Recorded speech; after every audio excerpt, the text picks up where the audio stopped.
Do you know that guy? He's got the long hair, kind of tall.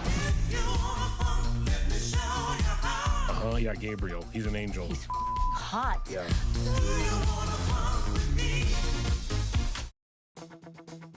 키아누 리브스가 출연한 신작 코미디 영화 굿포춘이 1월 7일에 개봉했습니다. 매트릭스와 존윅이 가장 유명하긴 하지만 키아누 리브스가 출연했던 코미디 영화 시리즈 빌과 테드의 엑설런트 어드벤처 시리즈도 매우 재밌게 봤었는데 과연 어땠는지 후기 바로 시작해보겠습니다. 공구 판매점 단기 직원으로 일하면서 배달기사와 심부름 어플까지 총 3잡을 뛰며 밤에는 차에서 잠을 자는 나지 이브라임은 원래 직업이었던 다큐멘터리 편집을 계속하지 못하고 힘겨운 삶을 살던 중 우연히 금수저 출신인 벤처 투자자 제프의 저택 착오를 정리하는 심부름 알바를 하다가 비서를 구하던 제프에게 고용되어 제프가 만족할 만큼 훌륭하게 업무를 수행합니다. 아지는 자가용이 아니라 허름한 모텔에서 잠을 잘 수 있을 만큼 전보다 환경이 나아지긴 했지만 아직은 주머니 사정이 좋지 않았고 공구 판매점에서 만난 엘레나와 데이트 겸 저녁 식사를 하기 위해 제프가 추천해준 레스토랑에 갔다가 너무 비싼 계산서를 법인카드로 결제했다가 제프에게 해고당합니다. 설상가상으로 아지가 혈액을 팔고 잠들었다가 차가 견인되자 삶을 포기하려던 아지 앞에 하급천사 가브리엘이 나타납니다. 길을 잃은 영혼들을 돕는 아지라일과는 다르게 운전 중에 문자를 보내는 인간들을 구해주는 것이 주요 임무였던 가브리엘은 운전 중에 문자를 보내다가 사고를 낼 뻔한 아지를 도와준 이유로 계속 지켜보던 중 돈이 없어도 삶은 귀중하다는 것을 알려주기 위해 아지와 제프의 인생을 서로 바꿔버립니다. 하지만 가브리엘이 의도했던 것과는 다르게 아지는 법인카드로 고급 일식집을 계산한 동료에게 밥을 얻어먹고